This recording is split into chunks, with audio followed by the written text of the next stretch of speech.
Sino, we ask you for forgiveness sa aming mga sala, agad mo tapos kami Ginoo sa niyata. And help us to understand your word, kaya kung saan mo, Lord, na kaalam, wala po sa tinutanan. We ask for wisdom, and kabayan ikaw ang magpatunga, kagabay ikaw ang umaga sa niyata. In Jesus' name. Amen. Paliw po bukas no, sa inyong mga Bibles. If you are new no, sa ating mga visitors ni Ngaga, we are having a series no, not usually no, kada Domingo, but balot-balot kay Kapulos kami ni Pastor Floyd no. Naga-series kami sa 1 Samuel chapter 1, sugod no, sa mga nagdiligad pang mga binulan. So bungara na kami sa chapter 16 no. If you have your Bibles with you, paliw bukas no, 1 Samuel chapter 16, kag pagaton anaton ini nga passage no, from verses 1 to verse number 23. God provides Israel the king they truly need. No? God is the one nga nakakita sa kinahanglan sa Israel. If you remember no, sa aton gintunan, when Israel asked or demanded for a king from God, God gave them their desire. Gintagaan sila sang hari nga gusto nila. And that is why, no, let me remind you sa aton nga general outline no, of the book of 1 Samuel. No? It's a big chunk nga mga outlines, no, but para tagaan kita sang overview no, diin ini pakadto ang aton nga series. Na tun-an nato no, from chapter 1 verses 1 to verse number 7 to chapter 7 verse 17, no, God prepares Israel for a king, no, and it's a big chunk kadamo sa mga stories nga natabo no, but that is God's preparation Israel para tagaan sila sang hari, no? Because when we read no, sa Judges chapter 21 verse 25, the problem nga ang tao nagaubra sang ila gusto according to their own eyes, wala sila sang hari, no? Judges 21 verse 25. People did what was right in their own eyes because there was no king in Israel. Nagpinagusto ang tao, there was no one who will lead the people of God. But before nagsulod ang monarchy, may mga judges nga gin-raise up ang Diyos nga nag-lead sa katawan sang Diyos mismo. Pero ina-anticipar that God will give them a king, no? But sadly sa chapter 8 sang 1 Samuel, ang Israel nangayo sang hari. They demanded for a king, and that is why si Samuel, when he heard those desires ng Israel, he was very frustrated. Why? Because he knew that Israel rejected God as their own king. Hindi sila gusto sang theocratic nga klase sang pag-rules sang Diyos. Gusto sila yan sang monarchy. Tawo ang malid sila. And when you go back sa chapter 8, that's the very reason why they asked for a king. They wanted to be like the other nations nga may king sila nga nagaupod and fight for their battles. And when you read no, sa book of Joshua, if you remember sa aton nga book series sa book of Joshua, it was God who fights for Israel.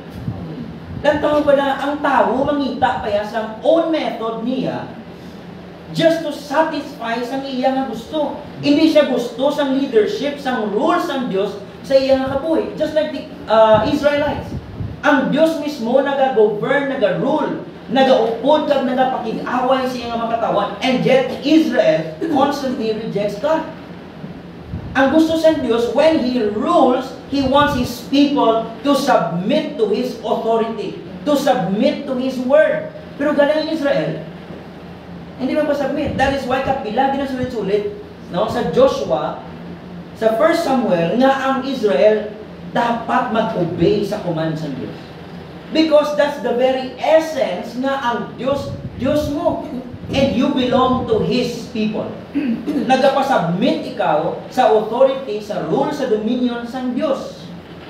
Kaga mo na nga ito nakita, no? And then chapter 8 no, to chapter 31, God's provision. No? God provides Israel with a king. Kag natunan naton sa mga naliligat pagit, no? From chapter 8 to chapter 15 is actually the story of the first king, Saul. No? Saul was a man who follows his own heart. And that's a very, very, kung saan pa kadelikado siya ng mga kulturan. Kaya that's the problem sa judges.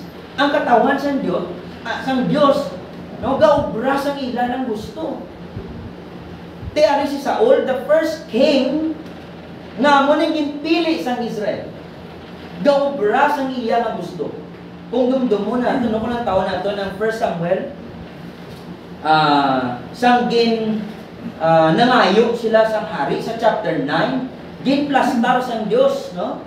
Sorry, chapter 8, ginplastar sa Diyos kung ano klase, ano ang ways sang king nga ilang nga ginpili. No, sa chapter 8 verse 10 to chapter 8 verse 10 to verse 18. Nga ang attitude, ang ways ng hari nga ilang ginpili is magakuha sila sa mga pagkabutang.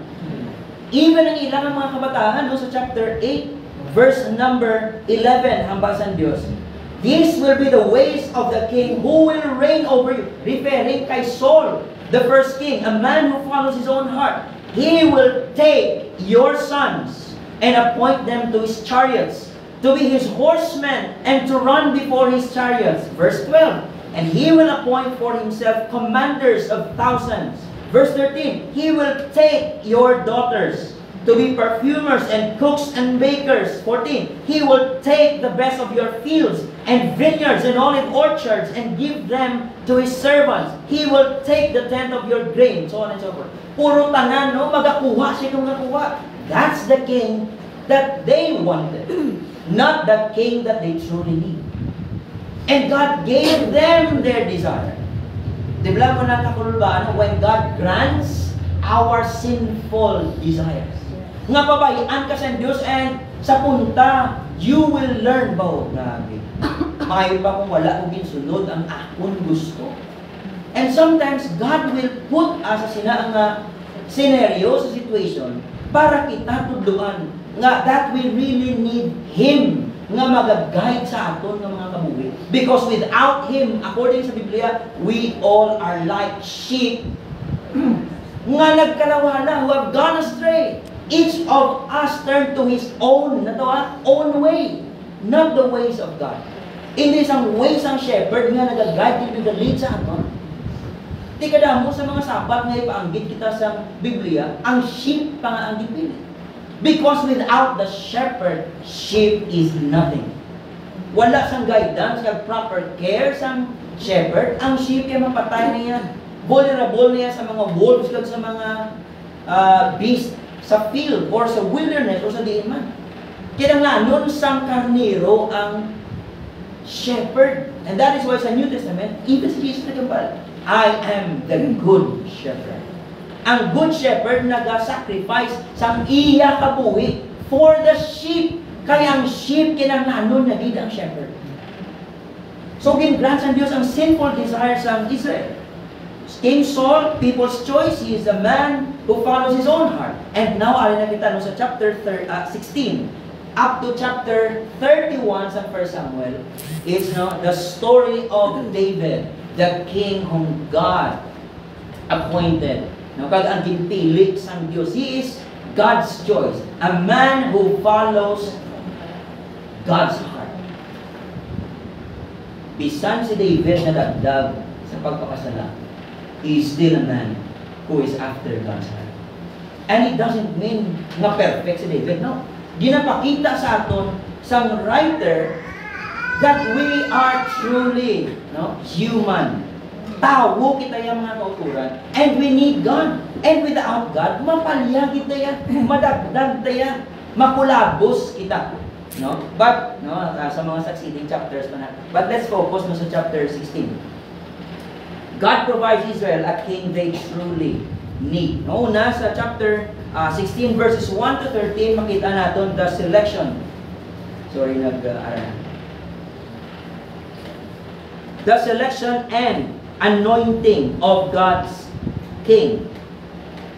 Sa chapter 16 verses 1 to 13, the selection and the anointing of God's king. So si Saul gin-reject na sang Diyos mga kauturan, no? Gin-reject na siya because he was a man who follows his own heart. Wala siya nagatuman sa Diyos. Gin-reject siya sa Diyos as Israel's king. And remember, sang gin-present siya sa Israel, or gin-present siya ni Samuel sa katawan sa Israel, si Saul yan nagpanago niya. No? Ano nga ba daw, siya mismo daw hindi mag-take sa leadership. May problema siya no, sa leadership. Pero kung natawan mo, si Saul, kagwapo, kataas, no? Para sa Israel, he was fit for a king. Amo itong pinaka-the best na choice nila, and yet their best wasn't good enough in the sight of God. Failure sa gyapon. Kag-amugin ang kamaturan niya. Kag may kamaturan, ganyan nga kanta. Galing sa siuma niya nga standard, pero sa standard sa Diyos, ang pinaka-the best natin na failure ng sumbangan sa Diyos. Without Christ, without Him, no? I-connect na liwat niya kaya nagtagwa ang laptop. Okay. No? Sa chapter 16, verses 1 to 13, no, makita natin ang pag-select sa Diyos sa hari, no? Kag sa pag-anoint sa iya. In verses 1 to 3, we see the instruction of God to Samuel. Verses 1 to 3, the Lord said to Samuel, "How long will you grieve over Saul, since I have rejected him from being king over Israel?" And we know sa context ang pag-reject sa Diyos sa kay Saul. Many times nga gin-reject, ginpabumula ni Saul ija ang command. Simple command sa Diyos. Hulta si Samuel, nabali Samuel, hulton mo ko ha. Hulton mo ko, hindi ka mag-sacrifice. Di si Saul ya kay impatient siya when nagabot Samuel, siya ang nag-sacrifice sa halad, no? Sa gin-sacrifice niya nagabot si Samuel. Dito pa lang problema na. Pagambal sang Diyos kay Samuel nga, okay, kay Saul, o atakiha ang Amalekites, ubusa tanan, pamatya tanan. No? Laki, bayi, bata, pati kasapatan, wala sa ibilin. Kag si Saul, kag ang Israel mismo, gin-spare nila si Agag, ang hari sa Amalekites. Kag gin-spare nila ang mga best choice na mga animal. Kaya para ihalab nila sa Diyos, kanami sa ilang endeavor, kanami sa ilang plano, they wanted to sacrifice those best animals sa Diyos. Pero ano kang basa ng Diyos? To obey is better than sacrifice. Ang gusto sa Diyos, hindi nga makahalab kasi ang gusto sa Diyos is to obey Him. I'm not saying hindi sila makahalab, no. Sa context kay Saul, ang basa ng Diyos, uuso ng Amalekites because of their sin. When Israel got out of Egypt, imbes sila ang mamulig sa Israel, ang mga Amalekites pa ang nag-atake sa Israel na shadow sila ka-weak. Bago lang yung pagwasan yung salin sa Egypt. That's why ginambas ang Diyos kay Moses, remember the sin of the Amalekites. Hindi sila yung miguhon, hindi sila pagpalampuason. Ubuson din sila yan. Amuto ang command sa Diyos kay Saul, and he failed. He did not obey that simple command. No? Ngapat yun. Si Pastor, doon kalain man, ang command sa Diyos, papatay pati mga bata. Wala kabalus ang context. Ang mga Amalekites nag-reject sa Diyos.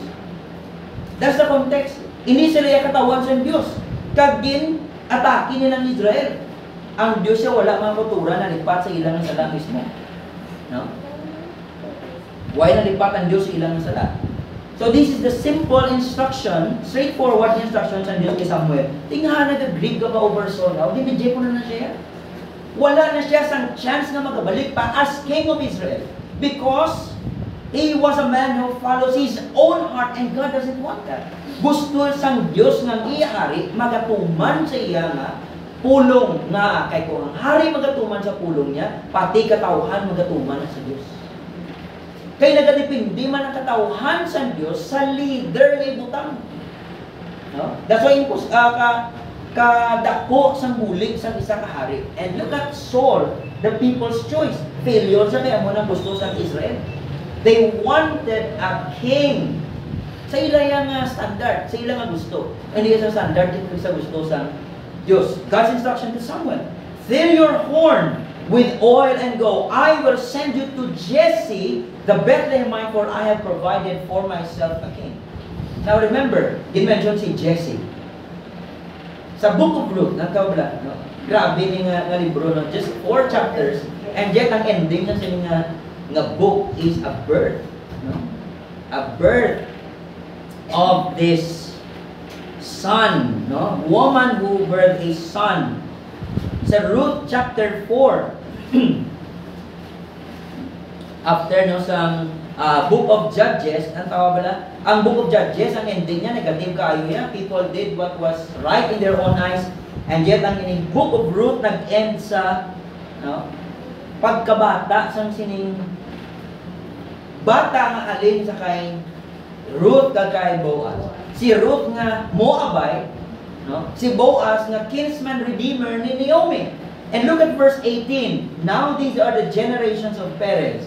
Perez fathered Hezron, Hezron fathered Ram, Ram fathered Aminadab, Aminadab fathered Nashon, Nashon fathered Salmon, and Salmon fathered Boaz, Boaz fathered Obed, Obed fathered Jesse, and Jesse fathered David. Pati ano na, karon pastor, puro mo na nangalan. Genealogy mo na. Sa ilang konteksto, grabe niya importante. Sa ato niya, tiwala na yan. Ang family tree, by the asla. Kung ano na. Pero ang Bible, nag-trace sang lineage sang Messiah. The offspring nga gin-promise ng Diyos who will crush the serpent's head.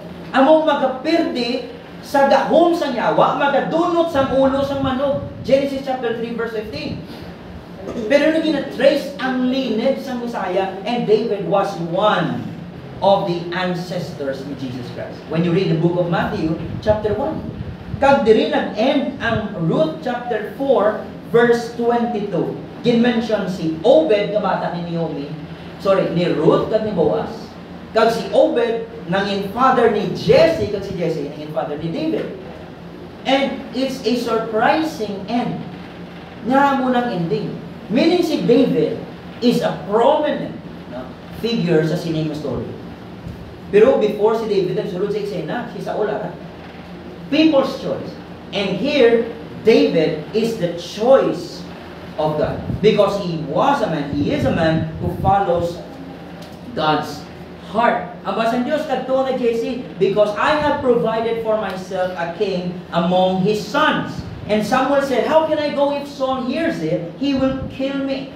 Grabe kailit ni Saul siya, kaya binayaan sa ni Samuel. At the end, no, sa chapter 15, wala niya nagpakita si Samuel kay Saul. Nagrabing ayaw ni Saul, i-restore ko sa kingdom ng Israel. Buligi ko, no, aso sa favor. Pero dito yan si Samuel, nagbiya na siya. Because Samuel knew that God rejected Saul to be the king of his people.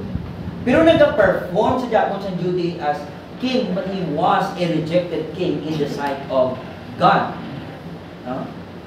Ano ang balian? Ang basang Diyos, and the Lord said, take a heifer with you and say, I have heifer, young cow. No? And said, I have come to sacrifice to the Lord. And invite Jesse to the sacrifice, and I will show you what you should do. And you shall anoint for me him whom I declare to you. I-anoint mo yung akon pilion, ha? Hindi ang Israel yung kapili. Verse number 4, the obedience of Samuel. Samuel did what the Lord commanded and came to Bethlehem. And the elders of the city came to meet him, trembling. Kinulbaan sila. Nga rin naman, nagpakita naman ni Samuel. Pila nakatuig, probably, no, ang si Samuel doon nagkabuhi nga, no, silent, kagwa siya nagpakialam kay Saul because he knew, si Saul yagin reject na sa Diyos. Ano pa ang iyang obrahon? Kaya bisan ano pa nga bullying ni Samuel, si Saul mag-reject, mag-reject Japon, sa command sa Diyos. And here comes Samuel, kinulbaan ng elders of the city. Do you come peaceably? And he said, peaceably, I have come to sacrifice to the Lord. Consecrate yourselves and come with me to the sacrifice. Amo man natabo. Sang si Saul, no, naglibot sila gin pangita ang dangki ni papa niya. Gin katuan ni si Samuel wa sa kabaloy ang Dios ni kare sa kay Samuel. Sa buwas nga adlaw may idul-o ko di si mo nga lalaki, and you will anoint him as king. Kay amo na siya ang pilion sa Israel. Wala nga gin-reveal sa Diyos sa Israel nga pilion yun si Saul. It was the choice of Israel. No? Na ginpilit nila si Saul. Pero ginpredict na niya sa Diyos nga pilion nila si Saul. And then verse number 5, and verse 5, peaceably I have come to sacrifice to the Lord. Consecrate yourself and come with me to the sacrifice. And he consecrated Jesse and his sons and invited them to the sacrifice. In verses 6 to 7, we see the standard of God for choosing, no, sa isa ka hari. Ano ang standard sa Diyos? Kahit yan Israel, may standard man mismo. Anong standard nila? Outward appearance. Si Saul na para sila, the best to yung choice nila. Kataas na, kagwapo pa, harian nun dito yan. Ikumpara kay David lang karon. Verse 6, when they came, he looked on Eliab. Even Samuel failed to recognize, no, sa choice ng Diyos. Yes, si Samuel nag-obey sa Diyos, pero nang tawag nila, even ang wisdom ni Samuel sa pagpili, kulabos ng tawa. Surely the Lord's anointed is before him. So nakita niya si Eliab, na eldest brother ni David. Ang bali Samuel, hamugin siya. Surely the Lord's anointed is before him. Pero anong basa ng Diyos? But the Lord said to Samuel, do not look on his appearance or on the height of his stature, because I have rejected him. For the Lord sees not as man sees. Man looks on the outward appearance, but the Lord looks on the heart. Grabe niya nga mga pulong, mga kauturan. Even Samuel himself failed to recognize sa choice ng Diyos. Sa diri lang mga kauturan, ari katahong sa atong matunan. It is God. It is He who truly sees our very need. Who sees the depths of our need. Hindi kita. Lantaw lang Israel, sang gin-grant sa Diyos ang ilang desire. Why sila kabalo sang ilang need? They just want to satisfy their own desires. Anong natabo? Sang ginpangayon nila si Saul as the king. Failure ang ilang hari. Hindi matinumanon sa Diyos. And here comes God rescuing His people. I-providean sila sa Diyos the king that they truly need, who will lead them to love God and serve God and worship God. Kaya failure ang ilang mismo nga choice. Pero makita ang failure ni David, no, sa mga succeeding stories. Pero huwag yung pabayaan sa Diyos si David yan. No? And you will see the amazing grace of God. Kaga ang pag-guide niya kay David.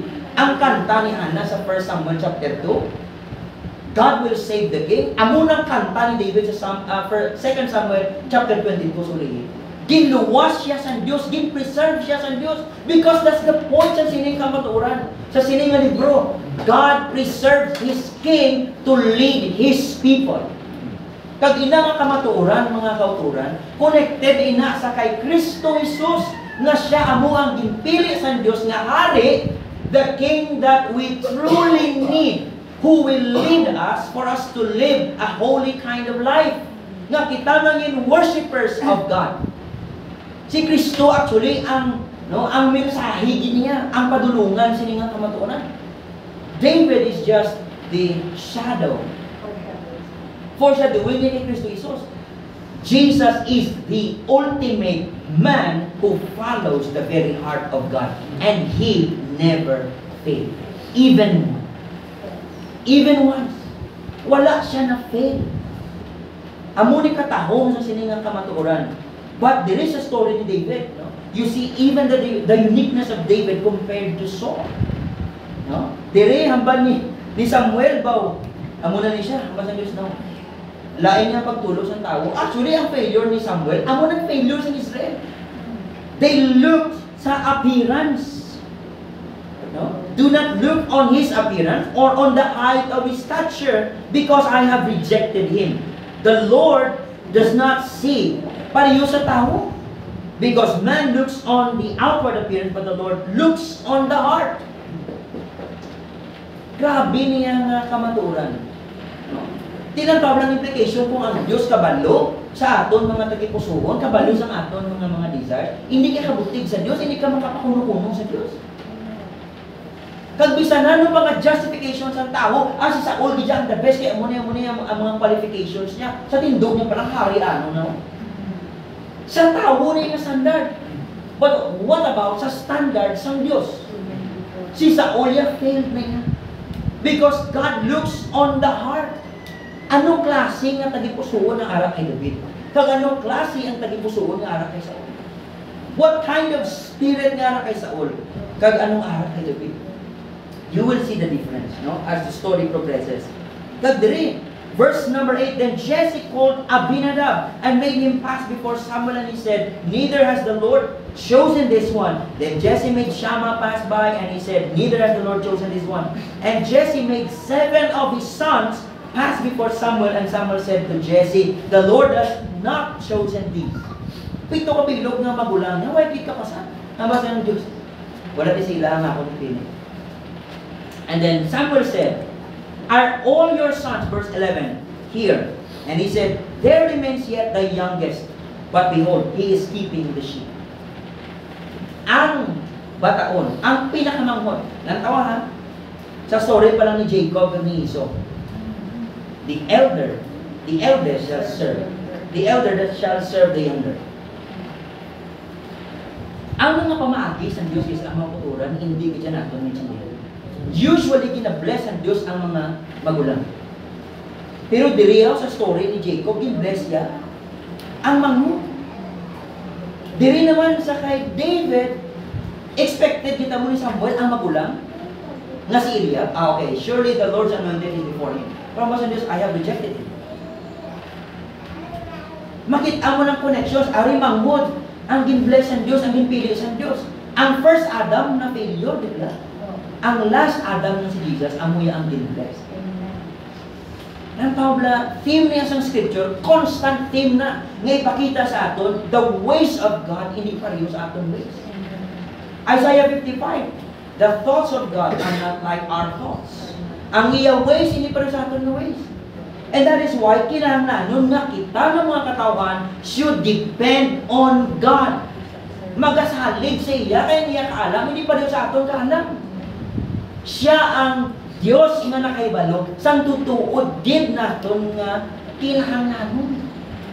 Even kita abita amo ng pinakadabe sa aton, pero sa Diyos hindi. You just look on the outward appearance. Kung ano nga post namin sa imo, kung ano favorable sa imo, amo nang piliyon mo. Pero ang Diyos siya sees the very depths of our hearts. He sees the very longings of my heart, my very thoughts. Kabalo siya, amo na kaalam, amo na ka-wise ang Diyos, nga hindi gid siya ma-fail. Kag mahatag gid niya kung ano ang kinahanglanon naton. But if we are like Israel, i-reject na dyan po natin because we think that we know kung ano ang para sa aton. Di ano sala niya, dalang ibaw.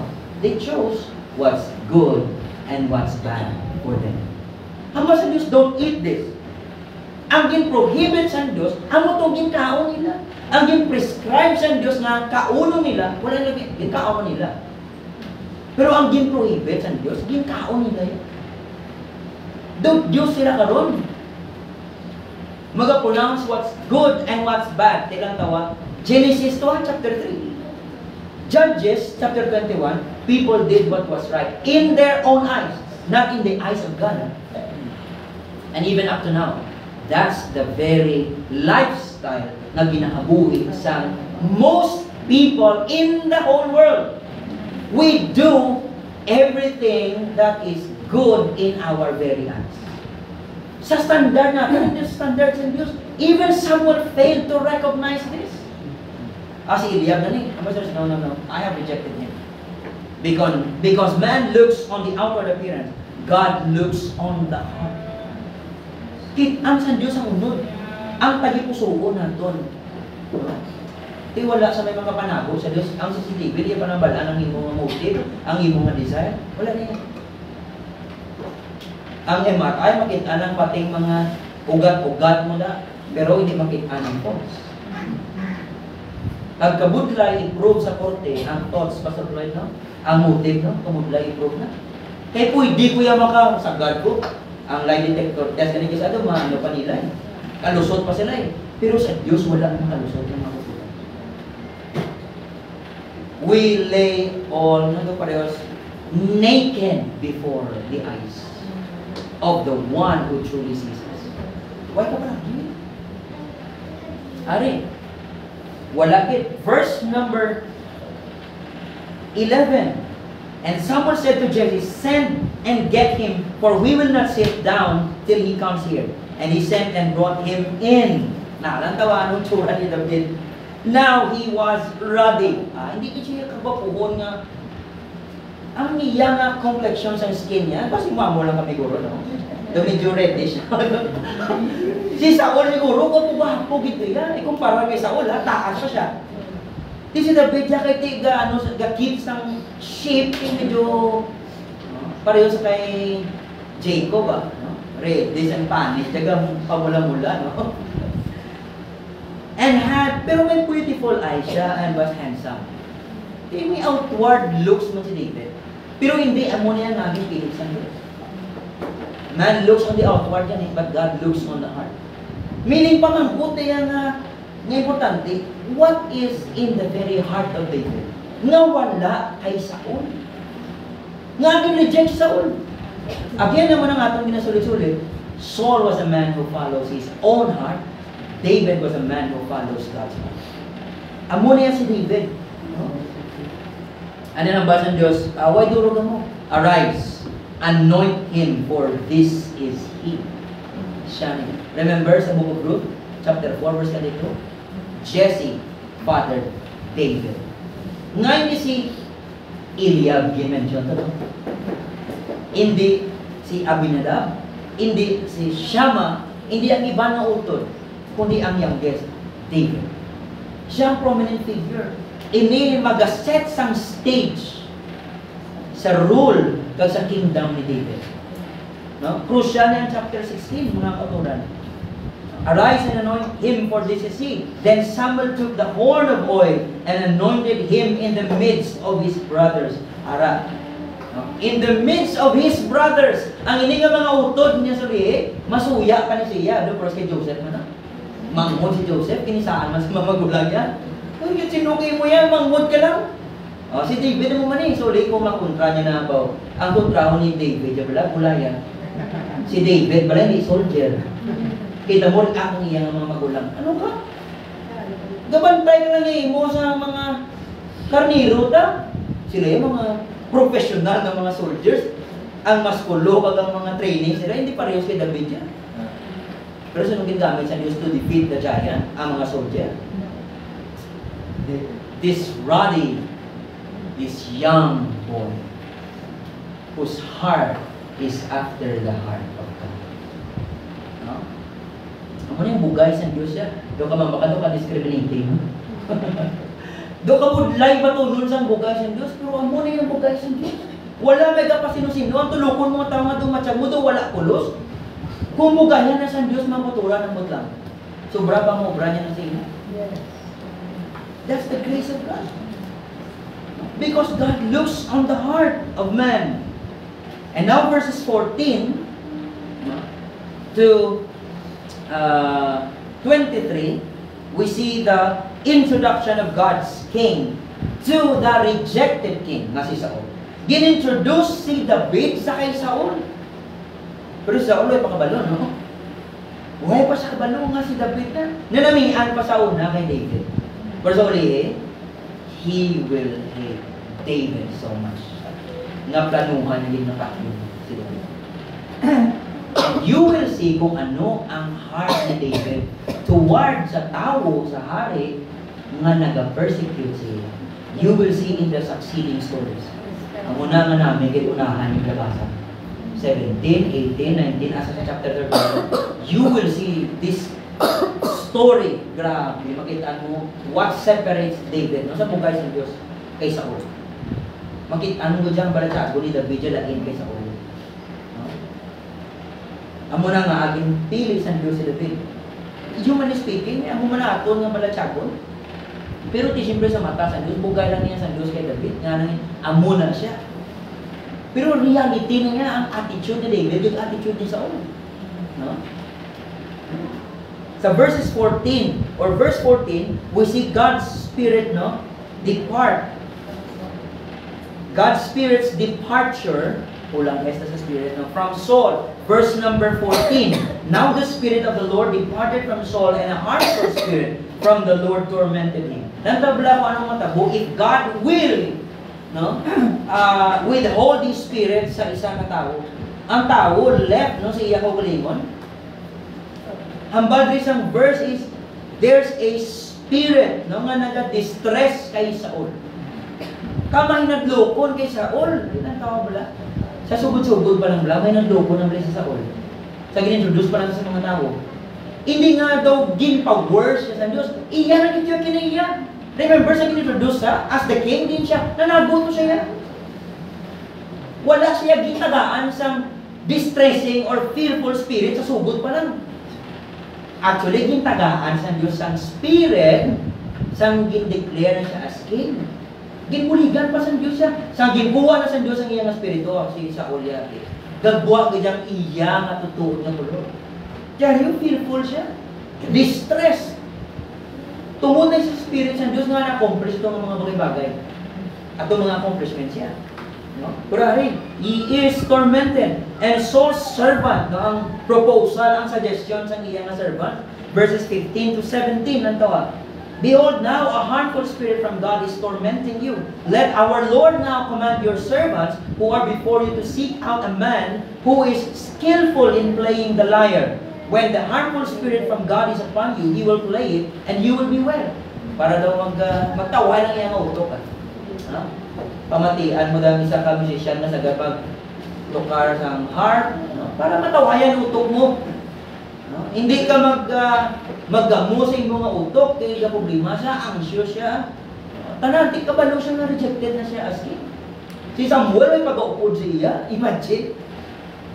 Ti katawan sa Dios ti bisan mag-upod pa kay Saul, pero kabalo si Saul nga ang Dios kag ang iya propeta.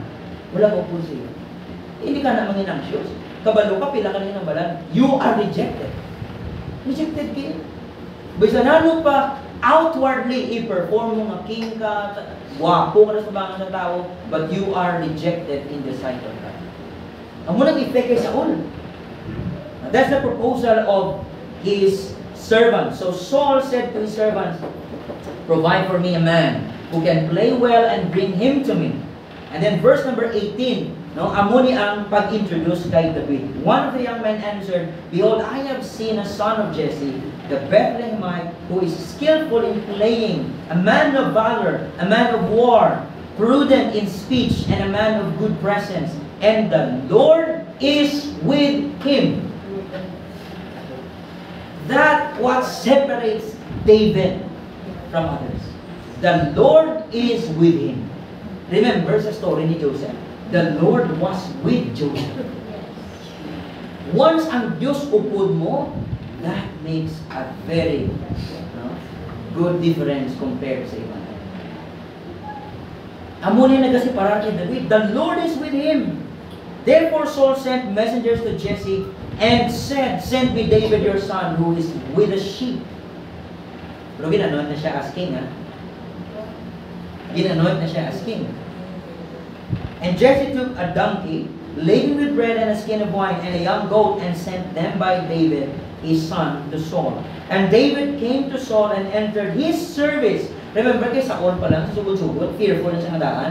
Ang may baluan niya ng mga man of war, gina-assign niya sa iya service, right? Amo na ka-fearful si Saul.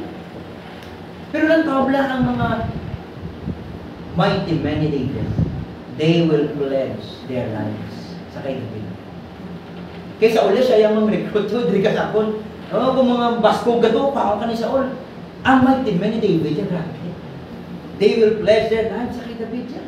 Ginabala ni David, hindi ka mag-atake, matake sila. You will see the story. Nga ang ginkuha to nila nga tubig, nga na nga sa David, tubig mo. Why gininom ni David? Kung gin-offer niya sa Diyos, gin-risk sang iya nga mga mighty men ang nila kabuhi. Para lang sa tubig. No? Grabe nga kinalain niya sa kay David, mga kapuran. Because David was God's choice. No? A man who follows God's heart. And then verse 21, and David came to Saul and entered his service, and Saul loved him greatly, and he became his armor bearer. Ilan tawa? He loved him greatly. So he will hate him so much. At yun si David ulihin. And Saul sent to Jesse, saying, let David remain in my service, for he has found favor in my sight. And whenever the harmful spirit from God was upon Saul, David took the lyre and played it with his hand. So Saul was refreshed and was well, and the harmful spirit departed from him. Kadelikado ka sa all kayo ka, no?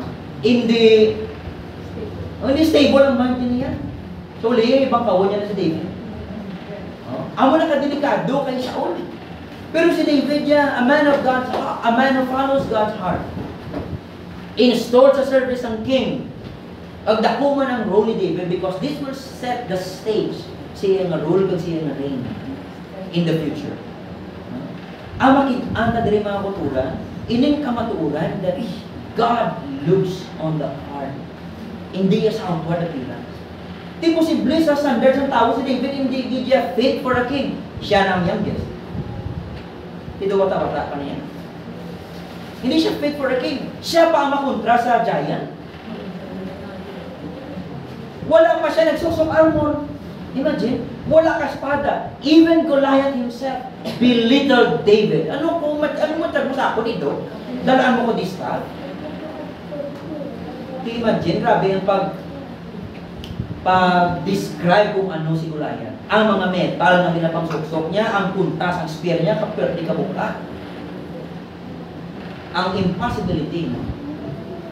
Possible niya sa Diyos. And this young boy defeated the giant. And you will see more no, sa sinang succeeding stories. Pero diri mga kuturan, bakit anta, no? Nga si David inpilit sa Diyos because of his heart. Because of his heart. That's the reality.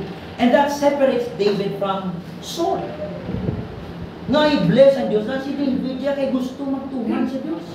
And yet, yes, we know that it's the grace of God nga nag-amo niya si David. But that's the reality.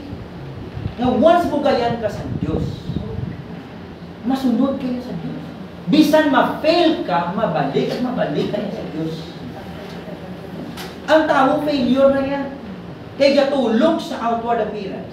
Even ang knowledge sa kalibutan na fail sila gani, nga magkilala sa Diyos, 1 Corinthians chapter 1. Even ang mga desisyon, ang desire, ang kaalam sa kalibutan, failure na sa tubangan sa Diyos.